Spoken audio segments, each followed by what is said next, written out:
And so one of the things that we discovered was that television was changing in two fundamental ways. The first was that how consumers define TV had changed. Television wasn't just cable or satellite.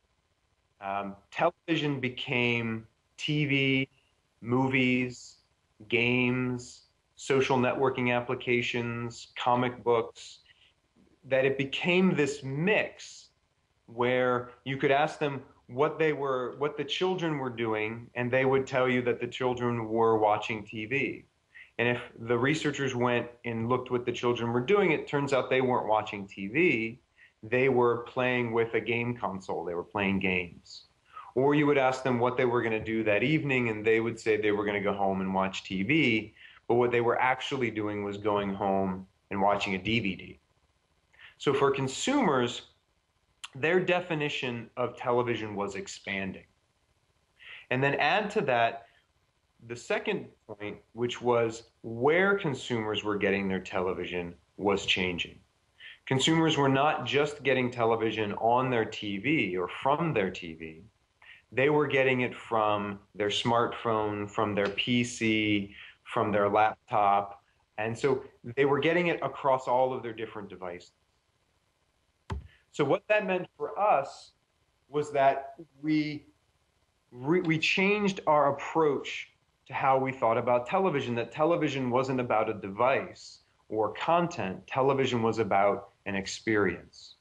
And television was about these four experiences. And these are four areas that I want to talk to you a little bit about of where we see the future of television going, which makes such perfect sense and why I was so excited to come and talk to you today about CÚbicS. I mean, about it being connected, ubiquitous, and social. So the first thing that we saw was that television was going to become more informative. And this meant that using video analytics, using computer vision, that we would have more information about the video that we were watching, down to a frame-by-frame level, that we would know the actors and the objects inside each scene and inside each frame. And then we would be able to identify them. And if you can track them and identify them, what that means is that television transforms from being simply digital to being data. And once television becomes data, once it becomes a mix of coordinates and identification, then you can do some really interesting things with it. We could begin to pull it apart. We could put it back together. We could search it. And then also one of the things that we could do once television became data is that it could become ubiquitous, that it could move with us and move with consumers throughout our lives. And that meant getting it on your TV, on your PC, on your handheld, on your embedded device. But it also meant having your devices work together. So if you have your TV and your PC, or your TV and your smartphone in the same room, they could work together to give you a better experience. Well, and then the thing that we began to look at was if you have all of this information coming down and it's more informative, and now television is ubiquitous and it's moving across all of our devices.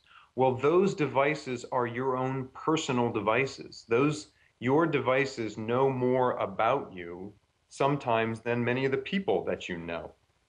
There's been some writing and some studies recently that show that your smartphone knows much more about you than most people in your family. So what happens if you could use the intelligence of your devices to help you find something to watch in that 500 billion hours of content? You could use recommendation engines and inference engines to help you find something to watch. And then you could also use that same information to also tailor the advertising so that your advertising that could come to you would be the things that you were interested in and the products that you were interested in buying and the other TV shows that you were interested in. So it also allowed us to monetize and think about monetizing the platform as well. And then the final piece, the final experience that we looked at was social TV. And this is something that obvious by the conference today that you all understand this, but for me, social TV is probably the most exciting of all of those experiences because we always have to remember that human beings are inherently social. And if you give them a device that can communicate, they will communicate with their friends and family. So a very interesting question that we had was, what would it be like when television became the platform for being social? And not only being social with your friends and family, but what if television became the platform for being social with your culture, for interacting with your government, and for interacting with the world? And it's a very powerful message because television as an experience and as a device sits at the center of our lives. What happens when that television becomes a portal and a platform for social interaction? And in a lot of the research that we've done, this is an area that consumers are very, very excited by. So now that's just an overview of those main areas. As we said at the beginning, I've taken the last 5 years of the research that we've done and put it into a book called Screen Future, The Future of Entertainment, Computing, and the Devices We Love. As you'll see, those 4 areas, informative, ubiquitous, personal, and social, are the main sections of this book. Also, 50% of the book is myself having conversations with other people, other experts, about where they see the future of entertainment going. So as a part of the conference today, my publisher has sent copies of the book, and after the presentations today, you'll all be able to get a copy of this book so that you can get more information and see a little bit more about the work that we've been doing. So I want to go back to this image. This is one of my last slides. This was something that I saw last week. I was in Sweden giving a talk, and I saw this in the Financial Times.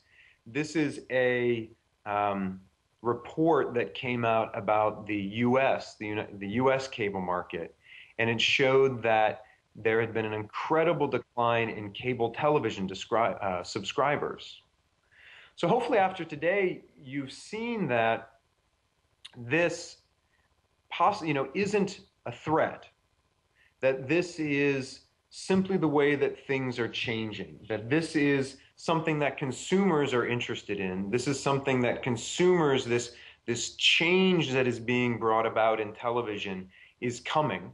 It's being brought about by the internet. It's being brought about by these smart devices and the ability to get this information on different devices. But once you view it that way and you can see where things are going, you can begin to look at what are the opportunities.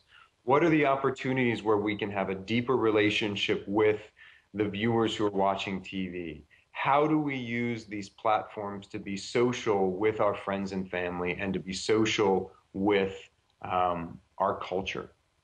So when I look at this, I don't see it as a threat. I simply see it as an opportunity and yet another example of how the world and the world of entertainment is changing. So I want to show you my last slide, which is a bit of a joke on my last slide. When I was just coming up in the industry, I had a mentor, and that mentor told me that in every presentation, you had to have a picture of dogs playing poker. Now, I don't know if you've all sort of seen this sort of picture, but it's a very funny picture of sort of dogs playing poker. And I was very young at the time, and so I never really asked why we had to do that.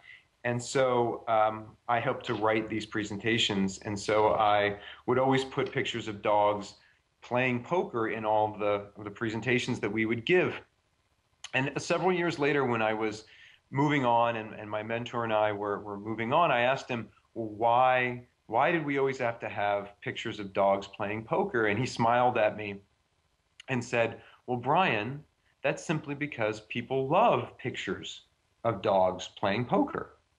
why wouldn't you do that? That people love those pictures. And so I've taken that mantle on. I've taken that idea on, but I've changed it a little bit. And so in all of my presentations, I don't have a picture of dogs playing poker. What I try to include is a picture of animals using technology. And so the longer that you look at this picture, I think the more disturbing and the more funny it becomes. So with that, I want to say thank you very much. I will switch back over to my camera and we will take some questions.